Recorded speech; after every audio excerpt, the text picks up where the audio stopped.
Hey everyone, welcome back to Bachelor Happy Hour. I'm Joe. And I'm Serena. And we are here today with each other for the first recap of the new season of The Golden Bachelor, Mel's season, and we are off. We're so excited to be back. We took a little break from recaps during the season of Bachelor in Paradise. There was just too many incredible contestants to chat with. So we are back now with The Golden Bachelor, and we are going to be doing interviews and then also a recap every single week. And we're so excited to share our thoughts with you guys. Yeah, too many incredible castmates. I mean, majority of them were Dale, Kat, and Jeremy. Because we had them on the whole season.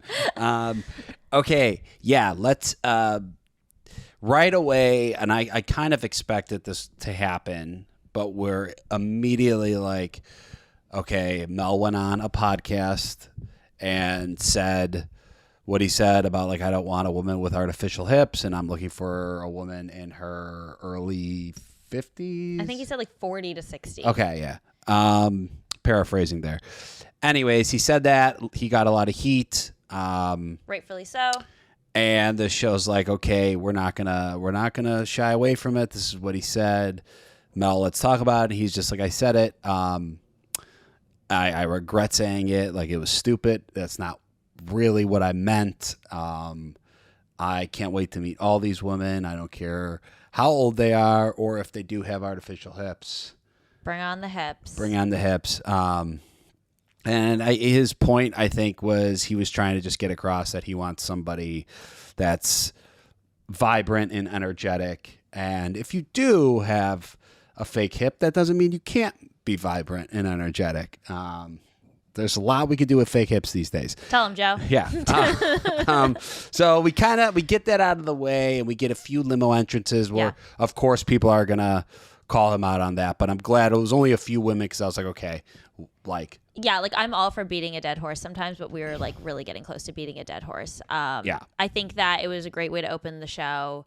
You know, let's just hit the nail on the head with what's going on here. Let's get it out of the way so we can move past it. Yeah, I thought the couple digs from the women was cute and necessary, and I think him addressing it in his toast. I think his apology was genuine, and we can move forward comfortably. We get his intro package, which is obviously kind of important because we don't really know a lot about this guy. He hasn't been on the show before.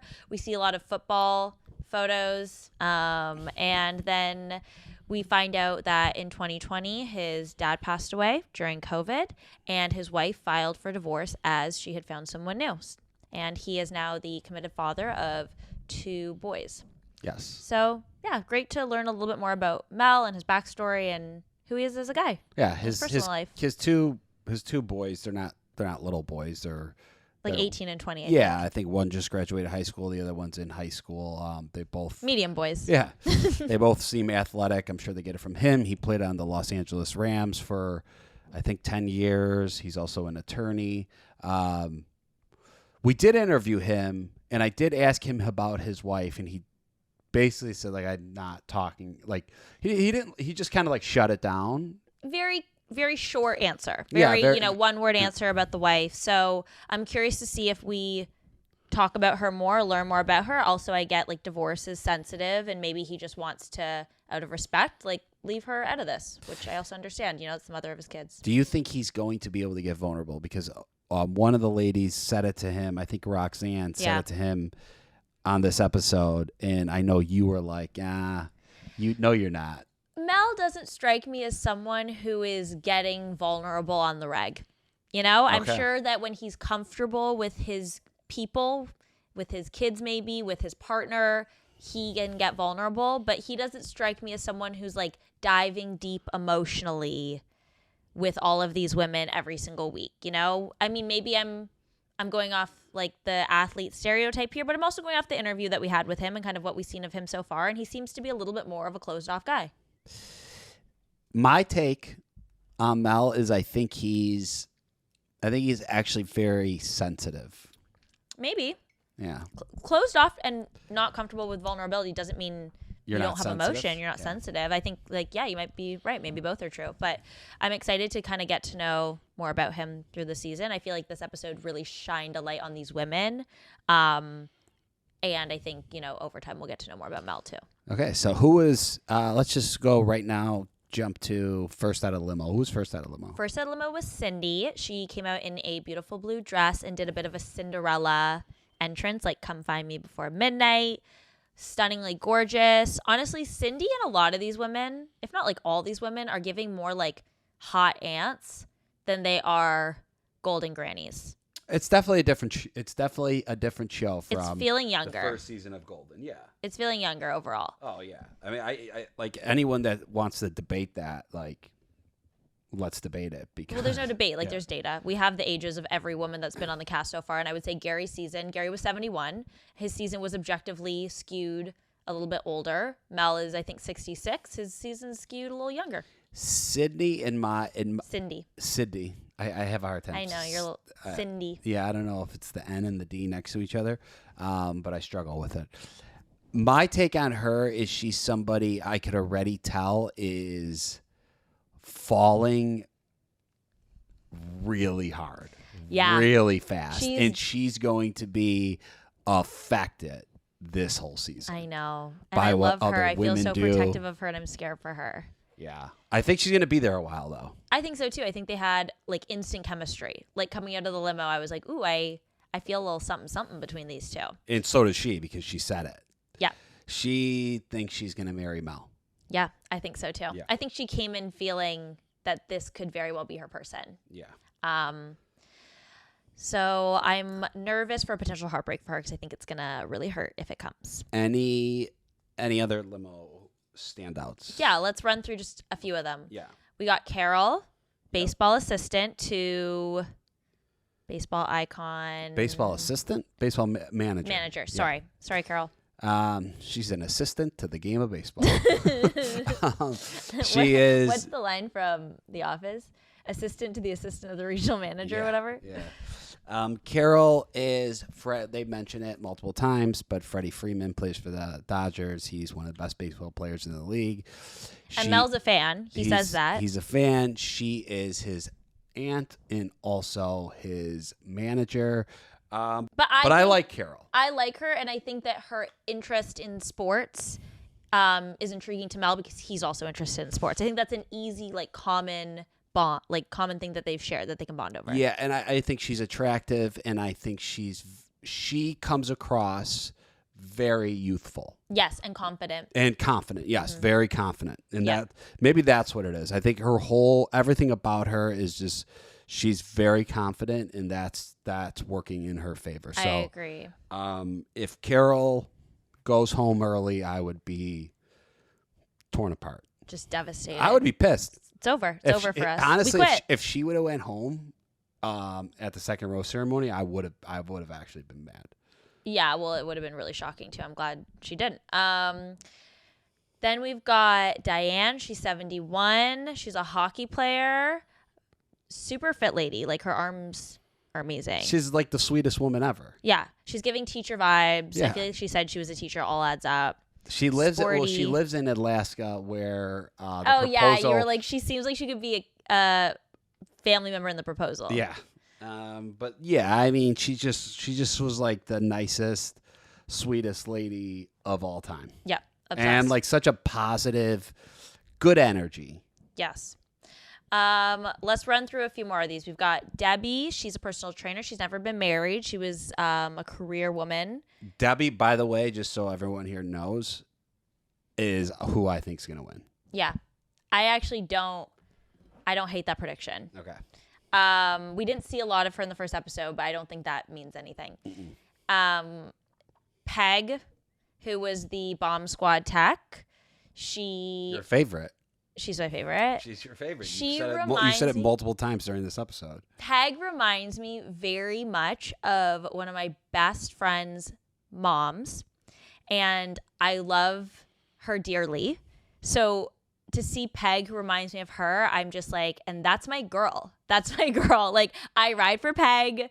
She reminds me so much of my friend's mom, and like, yeah, that's it. I love her. No, every time she's on screen, I'm like just so happy. She warms my heart. Yeah, I like Peg as well. I think she's gonna be there for a minute. What did you think of Andra, which is Sandra's twin? Sandra was on Gary's season of The Golden Bachelor. I mean, Yeah, she's Sandra's twin. She's literally Sandra. I think, yeah. So Sandra was one of the older women. I think she was the oldest woman on Gary's season. And I do think, I don't know. I mean, that's like, what is that now? That's a 10 plus year difference. Not quite, but almost. She's almost 10 years older than Mel. Okay. But yeah, we didn't see much of them together, so it's really hard to even make a judgment call on what went down there because she goes home. Yeah, I think it must have just been a lack of connection. I think it's always surprising when a family member, a friend, or a relative of a past contestant comes on and goes home so quickly. I mean, we saw that with Matt James's mom, Patty, as well. And it always catches me by surprise. I thought she looked super chic in what she was wearing. But I think, yeah, maybe just no chemistry. Cheryl came out in a motorcycle. Yes. And we will also be having Cheryl as our first person that we're going to interview. So make sure you stay tuned to that. Yes. Interview with Cheryl coming later this week. We'll talk about her entrance and all the other things. And then the only other one I had written down as kind of a standout out of the limo was Jerry. You were like, this woman should be on the comm app. Like, her voice is so soothing. Yeah, it was. And I stand by that. And I think if she goes far in the season, she might get that deal. I hope that for her. Yeah. I hope nothing more than maybe love, but definitely a comm app deal. And she had her heartbreaking story. Her husband passed away when he was 47. She raised her 3 kids alone. Yeah. Big age differences in the kids too. I think she said like 14, 8, and 4. Yeah, I'm sure they had to be. She was a nurse, so she's just somebody who you could tell is very nurturing and a caregiver, and just yeah. That definitely wasn't easy. So respect for Jerry, and I think she might be there for a while. I think so too, and I think that one of Mel's biggest things in his life is being a father to his sons. So I think seeing her passion for being a mother to her children is something that he really resonated with. Yeah. Final thoughts on episode 1. Jerry was our first impression rose recipient. What did you think of that? I think she told a story that really moved him. Mm-hmm. I will say there was a few other women that I thought, at least what we saw out of the limo, had stronger chemistry with him. Don't you agree? I would agree to an extent. I agree that I didn't think that he had the strongest romantic chemistry with Jerry. I thought that Cheryl, Peg, I would say those were 2 that stood out to me of their first conversation having a lot of chemistry. I mean, we saw that Cheryl and him kissed. But I think that Jerry and him bonded on something deeper, maybe than his conversations with other women. Fair. I think they got more vulnerable with each other. I think the conversation was probably the most impactful conversation of the night. And I feel like out of all the conversations, I was able to get a gauge on like her character the most. And that would be where the first impression rose came from would be my assumption. I thought he was going to give who did you think he was going to give the first impression rose to? Cheryl, interesting. Okay. Who'd you think? I actually thought he was going to... Well, actually, no, because Sydney was first out of the limo. And Cindy? Yeah. Yeah, I usually don't... but that's always switched. That's who I thought was going to get it. Cindy? Yeah. Yeah. All right, let's jump over to part 2, which is all the women have entered the mansion for week 1 of dates. What do you think of the Bachelor Mansion? There's like some new furniture happening, some new bedding. The art department is switching it up for a more modern aesthetic, it feels like. I like it. I feel like it's like true to the Bachelor style, but it's given it a little bit of a facelift. Yeah, I mean, watching this show, I didn't even really notice. Mr. Architectural Digest over here. What the heck? So we see Jesse comes in with the first date card. I love like date card readings. I don't know why. I think they're so fun. Well, it's like the kickoff, like especially the first one. It's like, okay, let's get going. Yeah. Let's get going. And it goes to Cheryl for the one-on-one. She's getting almost like a new take on the princess date, which we see every season where they go shopping for like a beautiful dress, and then they go on a date. I feel like this was like a take on that, except she did the shopping at the mansion with her girls. Personally, I would much rather that.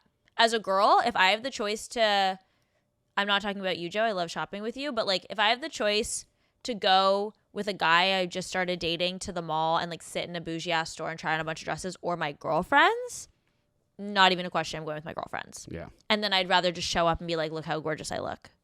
How do you feel about and I agree with you on that. I would rather go shopping with the boys. How do you feel about the person who receives the first impression rose? Not like if you were the lead, like if I was the lead, the person that got my first impression rose is going to get the first date. Like, I don't understand how I don't get why leads don't do that. Well, we saw them do that with Grant season, where Alex got the first impression rose and then she got the first date, right? Yes. And I remember liking that because it's like, okay, put your money where your mouth is. You can't just give out this rose to like, you know, make yourself look better, make yourself feel better, like validate someone that was like incredibly vulnerable on night one. Like you have to actually give it to someone that you want to invest hardcore time with. Yeah. And I You're feel like, this is the first, you won my first impression, so you are the winner who gets the time with me first. Yeah, and it sometimes feels like the person that gets the first impression rose, it's like, all right, now take a back seat. Yeah. See you in maybe 4 to 5 weeks or never. Yeah. And I don't know how I feel about that anymore now that I've seen the reverse, which is Alex getting the first impression rose and then going on that one-on-one. Yeah. Because then when she got sent home, I was like, okay, you know, they gave it a good run. They gave it a good go. First impression rose should lead to the first date. And I stand by that because I think what ends up happening is the person that gets the first impression rose then ends up like taking a back seat, even, you know, subconsciously they're taking a back seat because they're like, okay, well, I'm fine. I got the first impression rose. Then next thing you know, you're 2-3 weeks in and you're not even having any conversations with the lead and you're gone. Yeah. I guess on the flip though, if I give you the first impression rose and then you also get a rose the next week on a one-on-one date, am I not spreading the love enough where the other women are going to be like, well, you know, I want a little validation too. Like this girl's gotten 2 weeks in a row of just like great times with this guy and we just got here and I'm already feeling way behind the 8-ball. Is it 8-ball or 8-ball? 8-ball. 8-ball. The person that got the first impression rose though, they didn't get much more time with the lead that night. Like that's true. They get it's like a group date. You got the same amount of time as everyone else. They get an extra like 3 minutes of conversation, maybe. You get one solid makeup sesh. All right, That's let's move on from this. Okay. Joe said, and I'm over it. Okay, so the date goes really well. Nicole really jumps on Mel when he comes to pick up Cheryl for his date. Like his cheek had like pink all over it. I was like, okay, Nicole. Well, we see that. To not to jump ahead, but in the super tease, we also see Nicole just making out. She's on the I'm gonna make out with group Mel date and at the pool party. Yeah, I'm gonna make out with Mel in front of everyone. Fuck you guys. Like, I'm doing it. And you know what? I'm here for it because I find the golden seasons don't have as much drama and like I need it. I need a little something. Like when I saw one of the girls like just dipping her toe and complaining about the way Nicole was acting, I was like, you just sent chills down my spine. I'm so excited. Yeah, I agree. Respectfully, Nicole, you know, I felt those chills too. I'm glad they were shared. Anyway, this date between Cheryl and Mel is a really big date. She tells him her story about becoming a mother, her relationship with her son's father. I think we could maybe hold off on diving into this until our interview with Cheryl mostly, but like wild story. Like, whoa, I was shocked. I was glued to the screen. Yeah. That was a serious, I was like, whoa, like I felt so bad for her when she told that story. But I mean, if you guys didn't watch the episode, I will kind of paraphrase on what happened, but her husband, not her husband, I don't think. Yeah, he was her husband. Oh, he was her husband. He was her husband. I was like second guessing that after hearing the story. I was like, maybe it wasn't. And we don't have much details.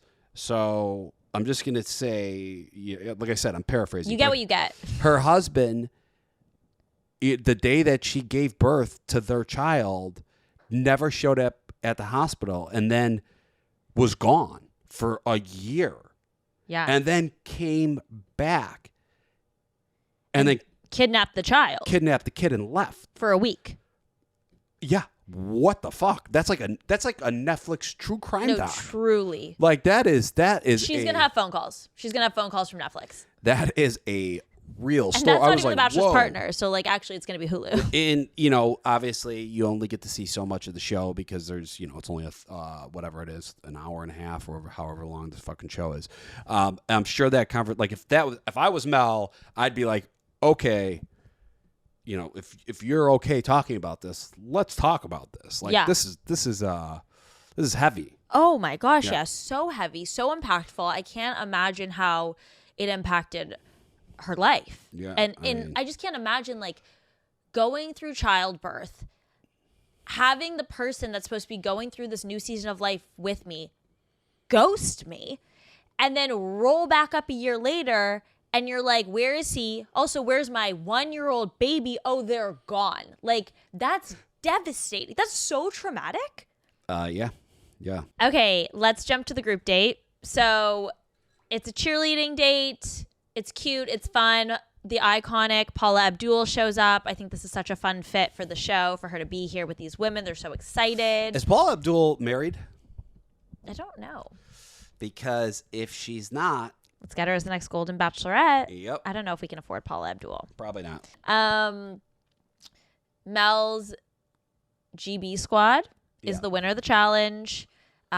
We see a little bit of Monica's conversation about losing her husband during COVID. We see Cindy's conversation where they watch a video sent by her daughter. And then we see actually it was like kind of like a steamy makeout. And the way it was shot, it was far back. It was like a little cinematic between Cindy and Mel. Yeah. I was like, get it, guys. Yeah, and you hear she goes, let's do it again. Yeah, ooh.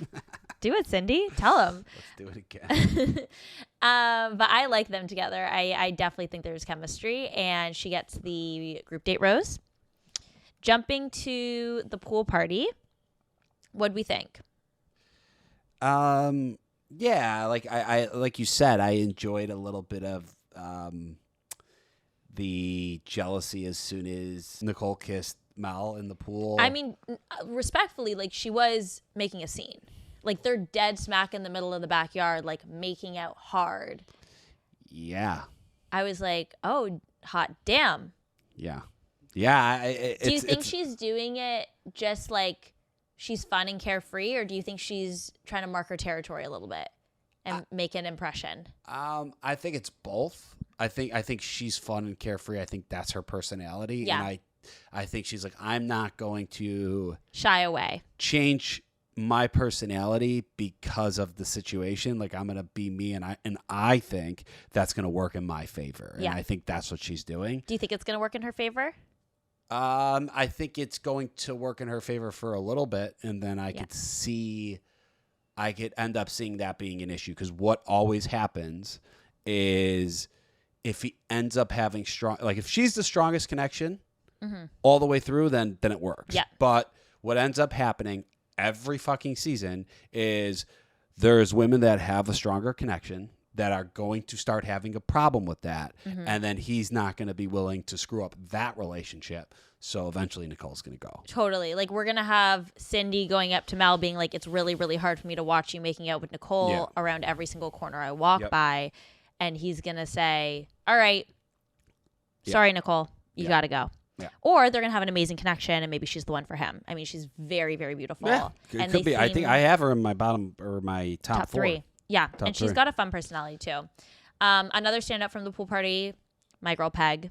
I just love her and I love their conversation and I love their connection and where their relationship is going so far. I think she's also somebody that I could see winning. I could see it too. And I think she's a badass. I mean, she was a firefighter. She was in the bomb squad. She's beautiful. Yeah. I'm excited to see where their connection goes. I also just feel like I have a personal connection to her, even though I don't. So that's where my passion comes from. You have no connection to her whatsoever. But she's also. But aside from my personal feelings, I think she's fantastic. Like her interviews, and when she's very captivating. She has that about her. Yeah, she does. She's very confident. She does. She has that about her. All right, finishing it off, we've got the rose ceremony. They did it outside by the pool, which I haven't seen that before, but I thought that was a fun change up. They said, we're not moving these couches in the living room every single night, guys. Get outside. Wow. I missed that, yeah. You didn't notice it was by the pool? No. You didn't notice it was fully outside? No. That's crazy. So everyone listening, this is who's recapping. This is who you're listening to recap the show. And Joe's like, looks the same to me. Hey, the actions are the same. The actions are the same. All right, we lost 4 of our girls. No major surprises. I would say Mylene. Yeah. Going home was a surprise to me. Well, we never really seen them have a conversation. Yeah, we saw a lot of Alexandra's interviews, but not really a lot of her time with Mel. Diane and him, I just don't know if I saw the romantic spark there. Carla, I was a little surprised. But, that's just kind of how the show works. Lots of amazing women, but people have got to go home. Yeah, I think the biggest, usually the most shocking eliminations usually come like week 2, where I'm like, really? Yeah. Like that you sent her home? Yeah. Like I feel like there was like 4 other girls that you actually could have sent home over that person, but I think it just boils down to like their time spent together. Yeah, and I also think like the lead, like I think they hit it off with like, I would say anywhere from like 3 to like 6 people. Yeah. That are just like, they know, are just kind of ahead of the game. Like and in my opinion, I think the lead usually like there's 6 people that might win this. Yeah. And everyone else, like after night 1, I think they have a good gauge. There might be a few sleepers, but like. And then I think like everyone else is kind of like, I know that she won't be there at the end, so it doesn't matter. Yeah. Yeah. That's what I think. What did you think of the Super Teas for the season? I wasn't like, whoa. I thought it was fine. That was a good Super. Honestly, the best Super Teas I've seen out of this franchise in a while was the Super Teas for Paradise after the first episode. Yeah. Which I didn't even think the first episode was that great. But the first episode Super Teas, I was like, well, that was a good Super Teas. It was a really good Super Teas. But there's just so much that goes on in Paradise that you can touch on in the Super Teas. I feel like the midway teas, like when you get halfway through the season and then you get another big Super Teas, that one is always juicier than the first one. Yeah. Because they really don't want to give anything away. It's looking like a lovely season. We got some love stories, some kisses, some gorgeous ladies. Yeah. I think we'll see. I don't know. I don't feel like I got a ton from that Super Teas. So. Yeah, no, I have no idea what's going to happen. Like it looks like we're probably getting an engagement. And that's kind of the only major takeaway I got, other than like some clips of women that I already felt like were probably. I think we're going to get an engagement out of this, and I think it's going to work. I hope so. I love that. And I think they're going to actually get married. Oh my gosh! You think we're going to get a wedding? I think we're going to get. I think this season is going to be a winner. Wouldn't it be crazy if there was like a Golden Bachelor baby? Like, wouldn't it be crazy if he ends up with someone and they get pregnant? Yeah, that would be crazy. But I think what I was thinking of more when I was watching the show is it's gonna be crazy when they get somebody that's been on. And we've said this so many times, but I was thinking about this season, like they are gonna get someone that's been on the regular show before, and that's gonna be a big deal. I know, but I think we're still like quite a few years away from that. Yeah, you know what I mean? It's unfortunate. I think we're like 10 years away from that. Okay, real quick before we wrap. Serena and I, like always, we pick our top 3. We are adding one person. I'll remind you of who we each have, who's off limits. Ready? Okay. So Joe picked Nicole, Mylene, and Roxanne, and I picked Debbie, Carol, and Jerry. You picked Debbie. Oh fuck! You got Debbie? I know. I actually slayed with my picks. You got Debbie, Carol, and who? I have Debbie, Carol, and Jerry. I didn't pick Jerry. No, you picked. I didn't pick Carol. You did not. Okay. But you know what? you got a few good people. Okay. That we could add on. So it's my pick. Yeah, go for it. Peg. God damn! How could you do that to me? That like really like hurt my heart. Good. Okay. Ooh, I'm between Cheryl and Cindy. I'm gonna go with. I don't think Cindy and him. I don't know if I think Cindy and him are gonna end up together, just because I think she's gonna start to have a really hard time with the group dating situation. But I'm still gonna go Cindy. Okay. That is an episode. Thank you guys so much for tuning in to Bachelor Happy Hour. Make sure you download and subscribe to the podcast. We will have recaps and exclusive interviews for you every single week. Thanks for listening. Bye.